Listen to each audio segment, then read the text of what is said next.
Yes, good morning students. Myself Manoj and welcome to my YouTube channel, The Beauty of Physics. In the last lecture we started the chapter 12 electricity. We discussed a few concepts. पिछले chapter में हमने कुछ concepts discuss कर लिए थे अभी तक पिछली वीडियो का लिंक मैंने डिस्क्रिप्शन में दे दिया इस वीडियो को। अगर आपने अभी तक वो वीडियो नहीं देखा है तो पहले इस वीडियो को देखिए ताकि आप फर्दर कॉन्सेप्ट्स अच्छी तरीके से सीख सकें। बिकॉज फिजिक्स में क्या कॉन्सेप्ट होता है, स्टेप बाय स्टेप आपको चलना होता है। जब तक आप पिछले कॉन्सेप्ट्स क्लियर नहीं हो, you can not go ahead. That's why learn first previous concepts, then you will learn the further concepts. Okay,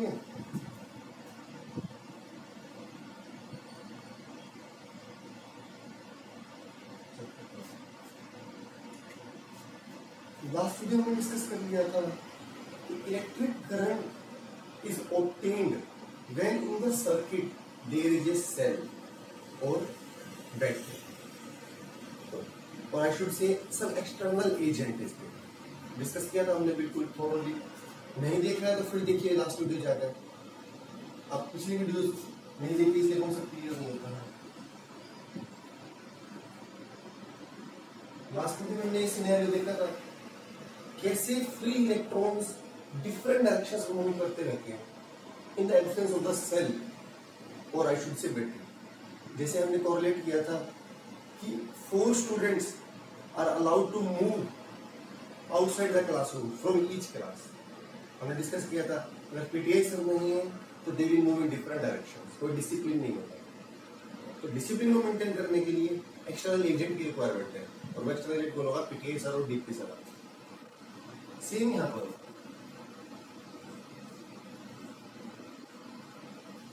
हमने कल आयरन रोड ली थी, this is a cell, this is a key, और इसको switch कहा था हमने। Now this is in on or off off, पर डॉट लगा देंगे तो on.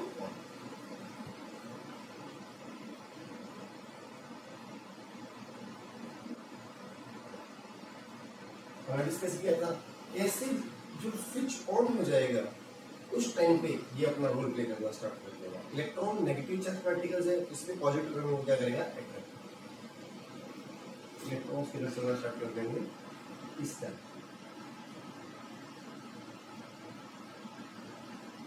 Always remember electrons move करते हैं, न्यूक्लियस कभी मूव नहीं करता। Nucleus is very massive part of the atom, it doesn't move. ये अज्यूम किया जा सकता है कि electrons are moving in this direction, मतलब अज्यूम किया जा सकता है, बट एक्चुअली नहीं होता। इलेक्ट्रॉन तो हम ये मान सकते हैं कि पॉजिटिव चार्ज इस डायरेक्शन मूव कर रहा है, पॉजिटिव डायरेक्शन। और कन्वेंशनल करंट की डायरेक्शन कौन सी होती है? Flow of positive charge. तो पॉजिटिव चार्ज इस डायरेक्शन में अज्यूम किया जा सकता है, इसका मतलब पॉजिटिव चार्ज इस डायरेक्शन में कर रहा है, करंट कौन सी डायरेक्शन फ्लो हो रही है? इस डायरेक्शन। कन्वेंशनल करंट की डायरेक्शन वो लेते हैं जो flow of positive charge, conventional current की डायरेक्शन। हमने कल लर्न में किया था opposite to flow of electrons. Electrons जा रहा था, फिर हमने कंक्लूड भी किया था करंट पॉजिटिव टर्मिनल से निकलती है, करंट पॉजिटिव टर्मिनल निकलती है पॉजिटिव टर्मिनल से। अब आज जो मैं कॉन्सेप्ट पढ़ाने जा रहा हूँ आपको इस वीडियो में, पोटेंशियल डिफरेंस। आज हमारा बेसिक टॉपिक है पोटेंशियल डिफरेंस।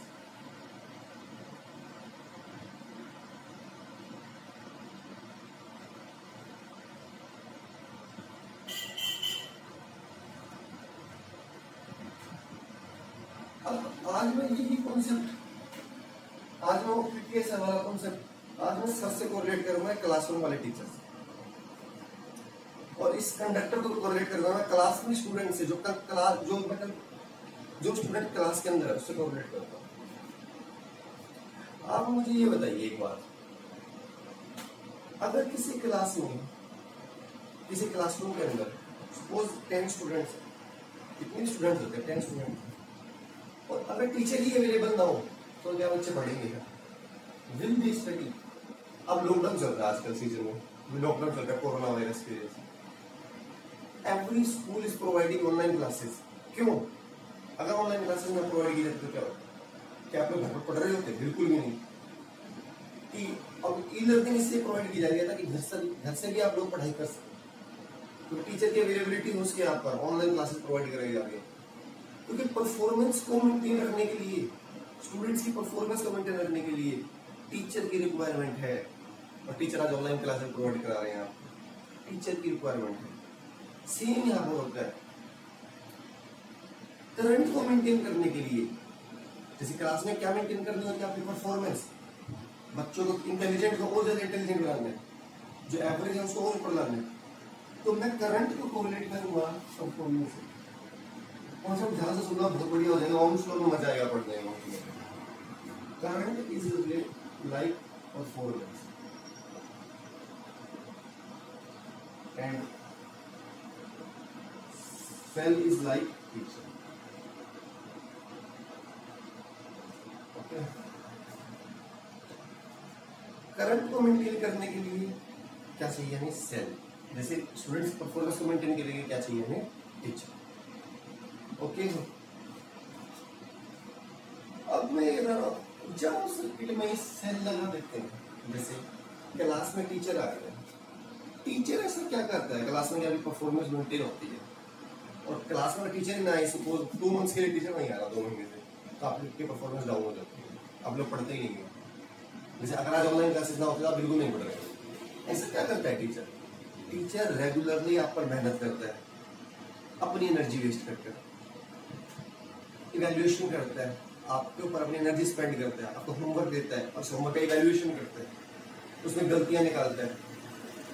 जैसे आज आप लोगों को असाइनमेंट्स प्रोवाइड कराई जाती हैं, आज आप लोगों को होमवर्क दिया जाता है और उसका फीडबैक लिया जाता है, ताकि भी परफॉर्मेंस को मेंटेन किया जाए।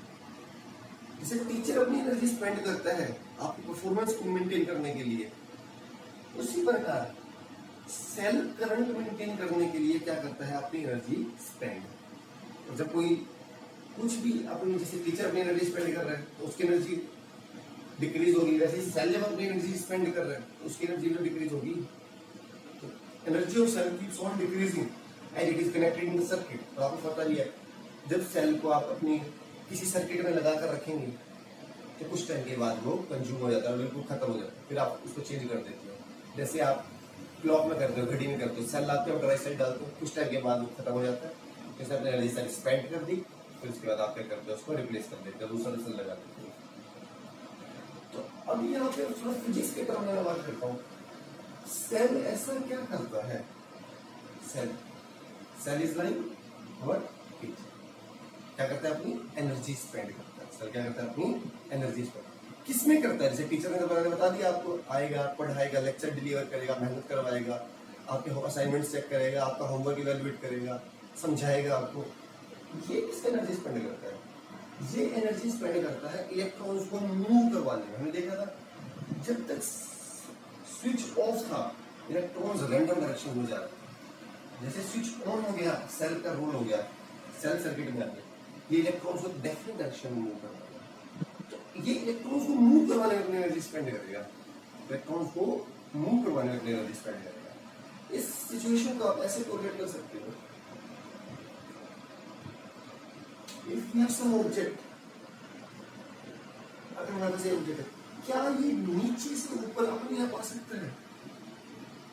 हमें पता है जैसे जैसे मैं ऊपर जाऊंगा पोटेंशियल एनर्जी बढ़ेगी, तो क्या कोई ऑब्जेक्ट लो पोटेंशियल एनर्जी से हाई पोटेंशियल एनर्जी पे जा सकता है अपने आप?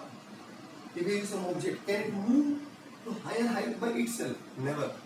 अब जा रहा है ये, अब तो मैं ले जा रहा हूँ उसे, क्योंकि मैं इस पर वर्क कर रहा हूँ, मैं इस पर अपनी एनर्जी वेस्ट कर रहा हूँ। सेम सेल करता है इलेक्ट्रॉन्स को मूव करवाने में लो पोटेंशियल एनर्जी से high potential energy, low potential energy से high potential energy, it's spend its energy in order to move from low potential energy to high potential. क्योंकि electrons अपने आप लोअर पोटेंशियल एनर्जी से, आप वही समझ सकते हो, नीचे से ऊपर अपने आप नहीं आ सकते, इस पे कोई एक्सटर्नल वर्क करना पड़ेगा। वो वर्क कौन करती है? बैटरी कौन करती है? वो बैटरी। ठीक है, तो बैटरी और cell spends the energy in order to move electrons from low potential energy to high potential energy. बताया आपको, जब इलेक्ट्रॉन्स डेफिनेट डायरेक्शन मूव करेंगे तो मैं ये जरूर कर सकता हूँ पॉजिटिव चार्ज इस डायरेक्शन में मूव करता है, पॉजिटिव चार्ज इस डायरेक्शन में मूव करता है। ओके, अब जो मैं बताने जा रहा हूँ, सेल के दो टर्मिनल्स होते हैं, पॉजिटिव और नेगेटिव, पॉजिटिव और नेगेटिव। सपोज सेल 2 वोल्ट है, सपोज आपको लिखा होता है सेल के पीछे देखिएगा 1.5 वोल्ट। तो 2 वोल्ट का मतलब ये है, इसको मैं ऐसे मान सकता हूँ कि पॉजिटिव टर्मिनल है +2 पर और नेगेटिव टर्मिनल है 0 पर, ताकि इनका डिफरेंस 2 बने। पॉजिटिव टर्मिनल है 2 वोल्ट पर और नेगेटिव है 0 पर, तो 2 - 0 तो ये +2 पर है तो यहाँ +2 और यहाँ पर ये हमने कहा था पॉजिटिव चार्ज इस डायरेक्शन में मूव कर रहा है, अज्यूम इसका मतलब चार्ज मूव कर रहा है 2 वोल्ट वाली लाइन से 0 वोल्ट पर। 2 higher potential, 0 lower potential. It means charge moves from higher potential to lower potential. Positive charge जो अज्यूम किया था हमने, हायर पोटेंशियल टू, और एक्चुअली में हो क्या रहा है, इलेक्ट्रॉन्स मूव कर रहे हैं lower potential energy to higher potential energy, और कौन स्पेंड कर रहा है अपनी energy? Cell. Charge moves from higher potential to lower potential. अगर इस सेल में होता सर्किट में तो ये मूवमेंट नहीं होती। इसका मतलब चार्ज को मूव करवाने के लिए क्या रिक्वायरमेंट है? Potential difference. क्या रिक्वायरमेंट है? Potential difference. और वो पोटेंशियल डिफरेंस कौन प्रोवाइड करता है? सेल। और वो प्रोवाइड कौन करता है? सेल। तो टेक्निकल टर्म में हम इस तरीके से बोलेंगे, आप ऐसे नहीं बताओगे। ये तो बहुत ही बेसिक कॉन्सेप्ट है कि सेल क्या करता है, सेल एनर्जी वेस्ट करता है, सेल वर्क करता है इलेक्ट्रॉन्स को मूव करवाने। एक्चुअली वो करवाता है इलेक्ट्रॉन्स को मूव है लो पोटेंशियल एनर्जी से हाई पोटेंशियल। बट हम लिखते क्या है, सेल क्या करता है, पोटेंशियल डिफरेंस सेट कर देता है, पोटेंशियल डिफरेंस। और उस पोटेंशियल डिफरेंस की वजह से चार्ज मूव करता है, positive charge, high potential to lower potential, high potential to lower potential. तो तब तक फ्लो करेगा चार्ज जब तक ये पोटेंशियल डिफरेंस मेंटेन होगा। जब तक ये पोटेंशियल डिफरेंस ये +2 पर 0 पर मेंटेन रहेगा, charge will continue to flow, charge will continue to. Okay, तो पोटेंशियल डिफरेंस जैसे ही खत्म हो गया, पोटेंशियल डिफरेंस जैसे आपका सेल खत्म हो जाता है, पोटेंशियल डिफरेंस नहीं होगा तो there will be no moment of charge, तो नो करंट। तो पोटेंशियल डिफरेंस है क्या, इसकी डेफिनेशन क्या है? इसको V से डिनोट करते हैं। कितना वर्क करना पड़ा यूनिट कूलम चार्ज को, यूनिट मींस 1, एक पॉइंट से दूसरे पॉइंट तक मूव करना। Work required to move a charge of 1 coulomb from one point to another point. तो पोटेंशियल डिफरेंस क्या है? Work upon charge, work upon charge. Scalar quantity मैंने कल भी कहा था आपको, लास्ट वीडियो में बताया था, nature is required, no direction. Scalar direction होती है तो चेक करते हैं, वेक्टर लॉज को भी करते हैं, like current does not obey, तो करंट लास्ट वीडियो का डिस्कस किया था। यूनिट क्या होगी? जूल, वर्क की joule, charge coulomb. Unit is joule पर कूलम, और उसका नाम क्या दिया था तुमने? पहले इसका नाम हमने volt. The unit of potential difference is volt. जैसे करंट में जैसे करंट को किसकी हेल्प से मेजर किया था? एमीटर। ऐसे ही पोटेंशियल डिफरेंस को किसकी हेल्प से मेजर करेंगे? वोल्ट में। इंस्ट्रूमेंट का क्या नाम है?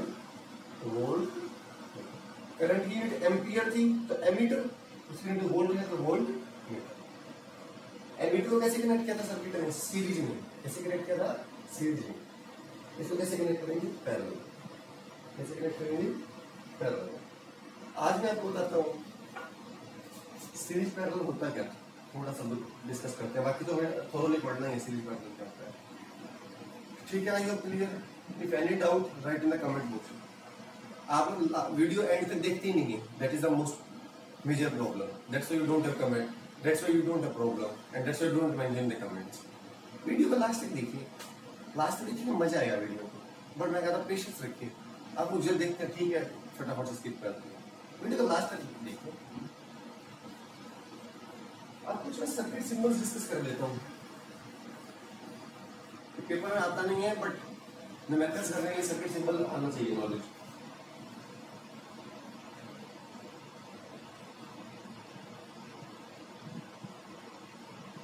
सिंबल्स, बल्ब, जो बल्ब के लिए फिजिक्स में ये हमारा सिंबल होता है, जैसे सिंबल ऑफ बल्ब। फिजिक्स में जैसे ह्यूमन बींग्स के 2 हैंड्स होते हैं, every instrument equipment has 2 terminals. देखिए बल्ब की 2 टर्मिनल, 1 और 2। ओके, की और cell positive terminal, negative terminal. Again it has two terminals.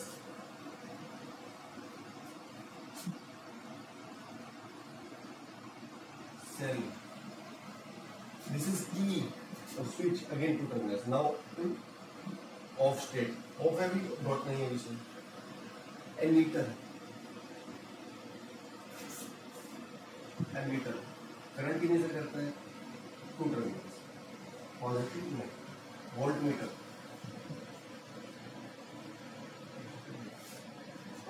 कैसे करोगे इनको सर्किट में? अब मैं आपको बता रहा हूँ सीरीज करने को. सीरीज एमिटर का क्या है? सीरीज में सीरीज कनेक्शन वो होता है जिसमें एक एक टर्मिनल कनेक्ट है, सिंगल सिंगल टर्मिनल्स कनेक्ट है. जैसे एमिटर को क्या होता है, आप कैसे कनेक्ट करते हैं? सीरीज. ये मेरा एमिटर है, ये से दो टर्मिनल है, इसको सर्किट में सीरीज में कनेक्ट करना है. इसका मतलब इसको केवल एक टर्मिनल इसके साथ कनेक्ट कर दीजिए और एक बाकी सर्किट कर दीजिए.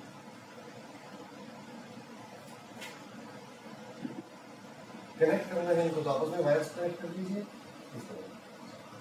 ये हमारा सर्किट है.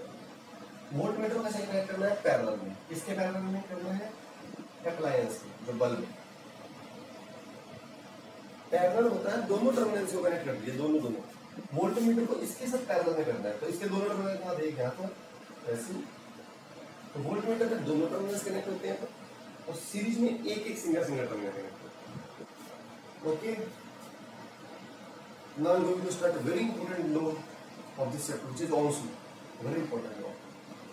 Ohm's law. अब फिर हमने कॉन्सेंट्रेट किया था, अभी वही हमारी एनालॉगस चलेगा. Teacher is like a cell, and the performance is related with the current. And performance is related with the current. अब मैं आपसे यहाँ एक क्वेश्चन पूछता हूँ.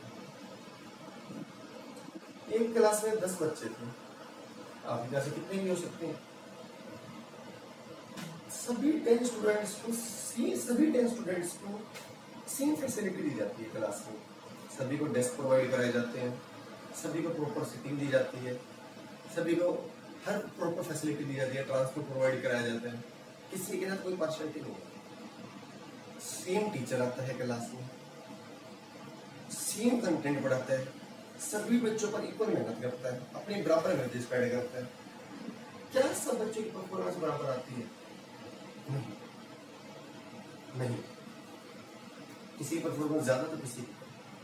अब हम कंसंट्रेट करते हैं एक बच्चे को, किसी क्लास के किसी 10 में से कोई एक बच्चा सिलेक्ट कर लेता हूँ. आपने नोटिस किया होगा आपकी क्लास में सपोज सबसे इंटेलिजेंट बच्चा है, मैं सबसे इंटेलिजेंट. आपकी क्लास में जो भी बच्चा होगा सबसे इंटेलिजेंट. 6 सब्जेक्ट्स हैं तो 6 टीचर्स आते हैं क्लास में. 6 टीचर. अगेन उस बच्चे को हर क्लास में, हर टीचर की क्लास में सेम फैसिलिटी दी जाती है, सेम फैसिलिटी प्रोवाइड. सभी टीचर्स को मेहनत करते हैं. पर आपने नोटिस किया होगा बच्चे का, उस बच्चे का जो सबसे इंटेलिजेंट है उसका परफॉर्मेंस भी सभी सब्जेक्ट्स में सेम नहीं होता. कभी कभी तो ऐसा होता है उस बच्चे का परफॉर्मेंस किसी सब्जेक्ट में बहुत डाउन होता है और किसी एक में बहुत ज्यादा हो जाता है. ऐसा क्यों? बच्चा तो वही एक है, वही फैसिलिटी उसको हर क्लास में मिल रही है, हर पीरियड में. टीचर, इसका मतलब हर टीचर रिस्पॉन्सिबल है कि हर टीचर का अलग स्टाइल है, अलग सब्जेक्ट टीच करता है.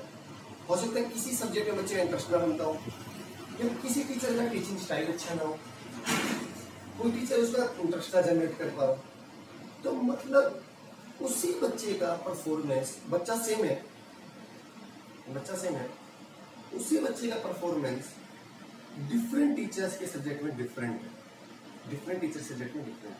और आपने नोटिस किया होगा उसी बच्चे का परफॉर्मेंस उस टीचर में के सब्जेक्ट में सबसे ज्यादा होगा जो टीचर सबसे अच्छा पढ़ाता है, जिसका टीचिंग स्टाइल सबसे ज्यादा अच्छा है, जो बच्चों को मोटिवेट करता है, जो बच्चों को इवैल्यूएट करता है, उससे बच्चे का सबसे ज्यादा परफॉर्मेंस अच्छा है. तो बच्चा सबसे बढ़िया उस सब्जेक्ट से अटैचमेंट बन गया बच्चे का. ऐसे क्यों हुआ? सेम यहाँ पर है. हमने आयरन की रूल ली थी, आयरन लास्ट वीडियो.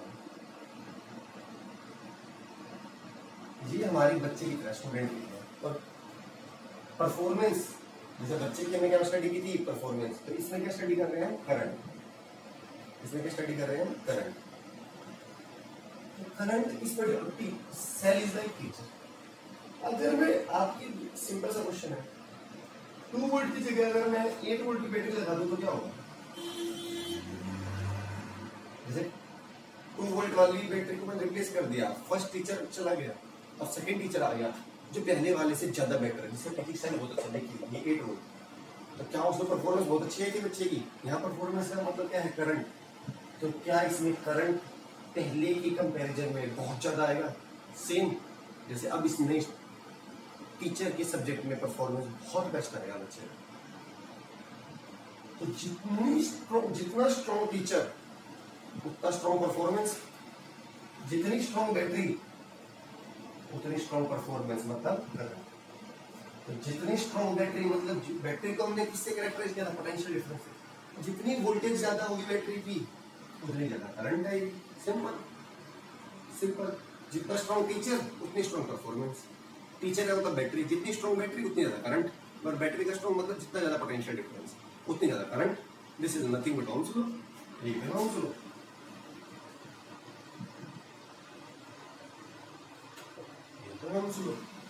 कंडीशन कही थी मैंने, जो 6 टीचर्स आ रहे हैं वो पार्शियलिटी ना करें बच्चे के साथ। बच्चे के साथ ये ना हो कोई टीचर पीछे बिठा दे बच्चे को या पार्शियलिटी कर दे। सभी टीचर्स को पार्शियलिटी नहीं करनी, एक्सटर्नल कंडीशन से रखनी है। सेम यहाँ पर होता है। परफॉर्मेंस मतलब करंट डायरेक्टली प्रोपोर्शनल है पोटेंशियल डिफरेंस होता है बैटरी। करंट डायरेक्टली प्रोपोर्शनल, जितनी पोटेंशियल डिफरेंस ज्यादा होगी बैटरी की उतनी करंट ज्यादा होगी। प्रोवाइडेड, कुछ बताया था आपको, जैसे वहां पर टीचर से पार्शियलिटी नहीं करनी है, एक्सटर्नल कंडीशन क्या रखनी है, सेम। यहाँ पर भी provided external conditions remains the same. The current flowing through a conductor is directly proportional to the potential difference provided external condition remains same. कौन सा ये क्लियर हो गया? प्रोपोर्शनलिटी करने में कांस्टेंट आता है,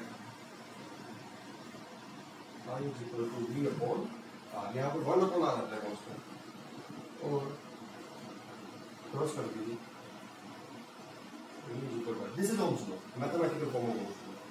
This is mathematical form of Ohm's law, where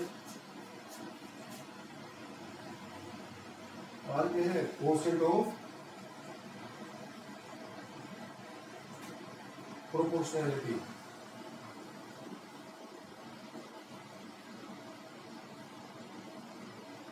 and known as resistance,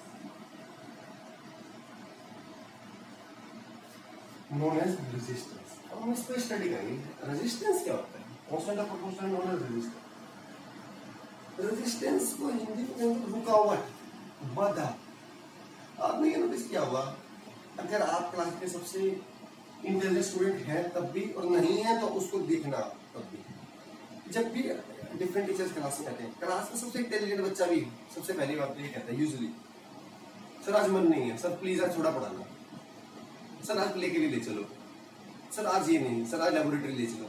मतलब कुल मिलाकर वो भी इनडायरेक्टली ऑब्स्ट्रक्शन, रुकावट कर रहा है। वो उसका मन भी नहीं है थोड़ा सा पढ़ने का, रुकावट वो भी कर रहा है कोशिश, बट थोड़ा कहने का वो मान जाता है, इसलिए वो इंटेलिजेंट है।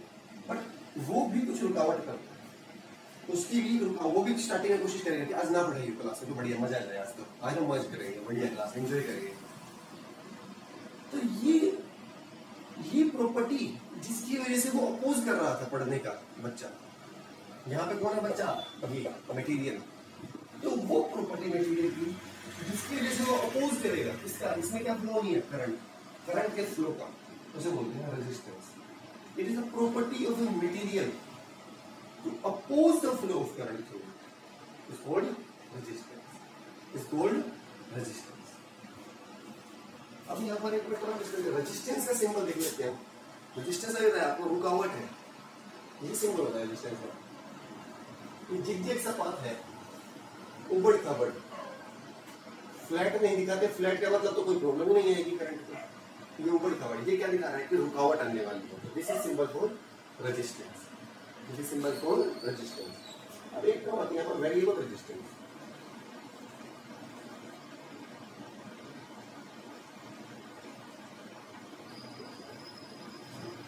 वेरिएबल पता होता है वेरिएबल जिसको चेंज किया जा सके, which can be changed, which can be changed.